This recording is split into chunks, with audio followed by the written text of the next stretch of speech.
வணக்கத்துடன் இது இன்பா டாக்ஸ். எங்களுடைய வலையொலியை நீண்ட காலமாக பார்த்து கொண்டு இருக்கக்கூடியவர்களுக்கு ஒரு செய்தி தெரியும். அது என்ன செய்தி என்றால், நீண்ட காலமாக ஒரு நம்பிக்கையின் அடிப்படையில் நான் சில கருத்துக்களை பதிவிட்டு கொண்டிருந்தேன். ஒரு காலகட்டத்தில் தமிழகத்தில் ஒரு செய்தி பரவியது. அந்த செய்தி குறிப்பிட்ட ஒரு முக்கிய தலைவர் அந்த செய்தியை எடுத்து வைத்தார். அந்த செய்தி என்னவென்றால், இயக்கத்தின் முக்கியமான தலைவர் அவர் உயிரோடு இருப்பதற்கான ஒரு வாய்ப்பு இருக்கிறது என்ற செய்தியை எடுத்து வைத்தார். இந்த செய்தி அப்பொழுது மிகப்பெரிய அதிர்வலைகளை ஏற்படுத்தின, பல மட்டங்களில் பேசப்பட்டது. இதற்கு ஆதரவாக கிளம்பியவர்கள் ஒரு பக்கம், எதிர்ப்பாக கிளம்பியவர்கள் ஒரு பக்கம் என்று இரு பக்கங்கள் பிரிந்து நிற்கக்கூடிய ஒரு களங்கள் உண்டு. அதுபோல அந்த குறிப்பிட்ட தலைவர் இருக்கிறார் என்று சொல்லக்கூடிய விடயத்தில் அந்த தலைவரின் குடும்பத்தை சார்ந்த ஒரு சிலர் இல்லை என்றும், ஒரு சிலர் இருக்கிறார்கள் என்றும் இருவேறு களங்களில் பிரிந்து நின்று பேசக்கூடிய களங்கள் அரங்கேறி கொண்டு இருந்தது என்பதை நாம் அறிந்திருக்கின்றோம். அந்த சூழலில் நாம் இருக்கிறார் என்கின்ற அடிப்படையில், அந்த நம்பிக்கையில் அது சார்ந்த கருத்துக்களை மிக தெளிவாக பதிவிட்டு கொண்டிருந்தோம்.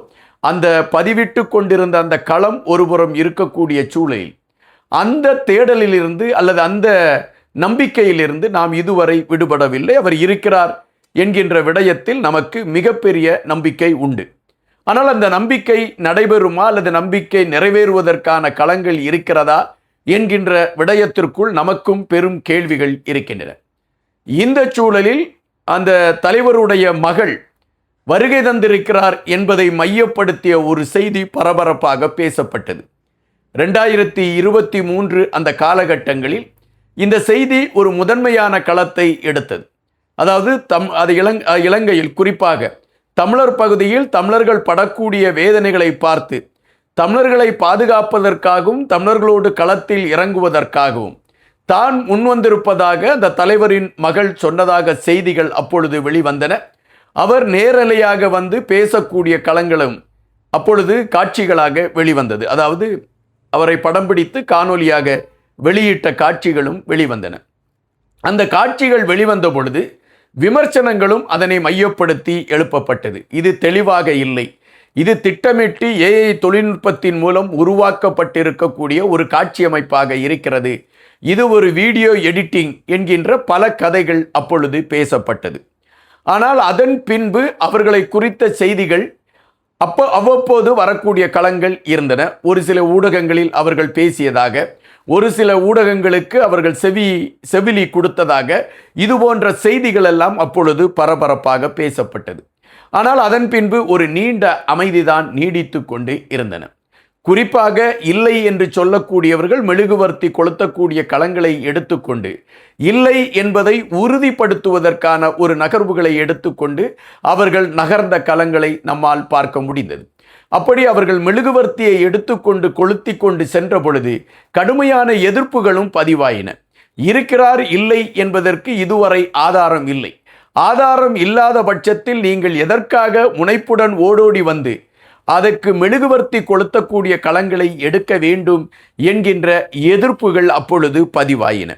அதன் பின்பு இந்த விடயங்கள் மிகப்பெரிய ஒரு அமைதி நிலையை எட்டியது என்பதுதான் நிஜம். ஆனால் தற்பொழுது மீண்டும் அது சார்ந்த சில செய்திகள் பேசப்படுகின்ற ஒரு களத்தை நோக்கி நகர்ந்திருக்கிறது என்பதை நாம் இங்கு பார்க்க வேண்டியதிருக்கின்றது. இங்கு நான் ஒரு வலையொலியில் பேசப்பட்ட செய்தியை மையப்படுத்திய தகவலைத்தான் எடுத்து வைக்கிறேன். இது என்னுடைய சொந்த செய்தி அல்ல, அல்லது நான் தேடி எடுத்த செய்தியும் அல்ல. ஒரு வலையொலியில் பேசப்பட்ட ஒரு செய்தி, அந்த செய்தியை முன்னிலைப்படுத்தி உங்களோடு அந்த செய்தி சார்ந்த கருத்துக்களை எடுத்து வைக்கலாம் என்ற செய்தியை நான் இங்கு எடுத்து வைக்கிறேன். அதாவது எப்படி நீண்ட காலமாக தலைவர் இருக்கிறார் என்பதை மையப்படுத்தி ஒரு சிலர் அதில் உறுதியாக இருக்கிறார்கள். அப்படி உறுதியாக இருக்கக்கூடியவர்களில் முக்கியமாக இருக்கக்கூடிய ஒருவர் நடத்தக்கூடிய ஒரு வலையொலி. அந்த வலையொலியில் அவர் சில விளக்கங்களை கொடுத்திருக்கின்றார். அது என்ன விளக்கங்களை கொடுத்திருக்கிறார் என்றால், தலைவருடைய மகள் இருக்கிறார் என்பது உண்மையா, வந்தது தலைவருடைய மகள்தானா? இந்த கேள்விகள் பல மட்டங்களிலிருந்து எழுப்பப்பட்டிருக்கின்றன. பலரும் என்னுடைய வலையொலியில் அந்த கேள்விகளை கேட்டிருக்கிறார்கள். இந்த வலையொலியில் அது சார்ந்த உண்மையை நான் உடைப்பதற்கு தயாராகி இருக்கிறேன். இதில் எனக்கு எந்த விதமான எதிர்ப்புகள் வந்தாலும் கவலை இல்லை. நான் அது சார்ந்த உண்மையை எடுத்து வைக்க வேண்டும் என்கின்ற நிலைப்பாட்டில் அந்த வலையொலியை நடத்தக்கூடியவர் அந்த கருத்துக்களை எடுத்து வைக்கிறார். அப்படி கருத்துக்களை எடுத்து வைக்கின்ற பொழுது அவர் குறிப்பிடுகின்ற செய்தி என்னவென்றால், 2023ஆம் ஆண்டு தலைவர் மகள் வருகிறார் என்கின்ற செய்தி வந்ததும், அவர் அது குறித்த செய்திகளை எடுத்து வைத்ததும், அவர் அந்த ஒரு குறிப்பிட்ட புனிதங்கள் கொண்டாடக்கூடிய அந்த நாளில் தலைவருடைய உரையாக தன்னுரையை அவர் எடுத்து வைத்ததும், அவைகள் அனைத்துமே உண்மையான செய்திகள் என்ற பதிவை அவர் இப்பொழுது வெளியிட்டிருக்கிறார். அதுபோல அவர்கள் இருக்கிறார்கள் என்பதற்கான உண்மையும் இருக்கிறது. அவருடைய உறவுகள் அதை ஒத்துக்கொண்டிருக்கிறார்கள். அவர்கள் நேரில் போய் சந்தித்திருக்கிறார்கள் என்கின்ற செய்திகளை அவர்களே ஊடகங்களுக்கு கொடுத்திருக்கக்கூடிய களங்களை பார்க்க முடிகின்றது. எனவே இங்கு என்னிடம் பலர் கேள்விகளை வைத்து கொண்டிருக்கின்றார்கள். அப்படி வைத்து கொண்டிருக்கக்கூடியவர்களுக்கு நான் சொல்லக்கூடிய விடயம் ஒன்றுதான், நான் இதுவரை பொய்யை சொல்லவில்லை. ஒரு நீண்ட காலமாக அரசியல் நகர்வுகளில் இருந்து விலகி இருந்த நான் மீண்டும் அது குறித்த அரசியல் தேடல்களோடு உள்ளே வந்த பொழுது, இந்த செய்திகள் என் செவிப்பறைக்கு எட்டிய பொழுது, இது உண்மையா பொய்யா என்பதை அறிவதற்கான முயற்சிகளை நானும் எடுத்தேன். என்னை பொறுத்த மட்டில் எனக்கு தெரிந்த வரையில் இது உண்மைதான். தலைவரின் மகள் இருக்கிறார் என்பதும் உண்மைதான். காலம் அதற்கான பதிலை சொல்லும் என்ற கருத்தை அவர் பதிவிட்டிருக்கின்றார். இன்னொரு கேள்வியும் அவரிடம் கேட்கப்பட்டதாக அந்த ஊடகத்தில் சொல்லப்பட்டிருக்கிறது. அப்படி தலைவருடைய மகள் என்றால் ஏன் அவர்கள் இப்பொழுது களத்தில் வந்து பணியாற்றவில்லை, அவர்கள் ஏன் ஒதுங்கி இருப்பதற்கான ஒரு களத்தை எடுக்க வேண்டும் என்ற கேள்வியும் எடுத்து வைக்கப்பட்டிருக்கிறது.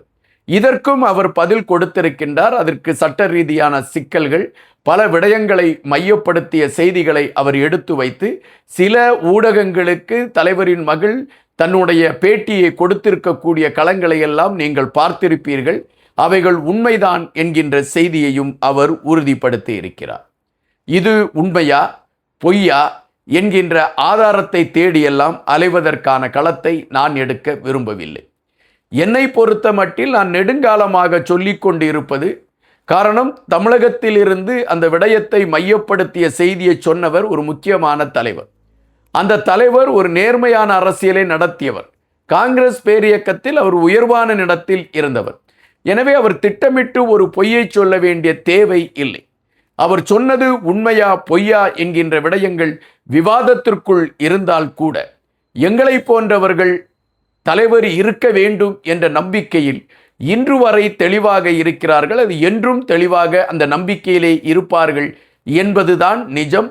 எனவே இந்த ஊடகத்தில் சொல்லப்பட்டிருக்கக்கூடிய செய்திகள் உண்மையா பொய்யா என்கின்ற விடயத்திற்குள் நான் ஆராய்ச்சிக்குள் செல்ல விரும்பவில்லை. ஆனால் நம்பிக்கை என்பது அவர்கள் இருக்க வேண்டும் என்கின்ற நம்பிக்கை மனதிற்குள் இருக்கிறது என்பதுதான் நிஜம். நன்றியுடன் இன்பா.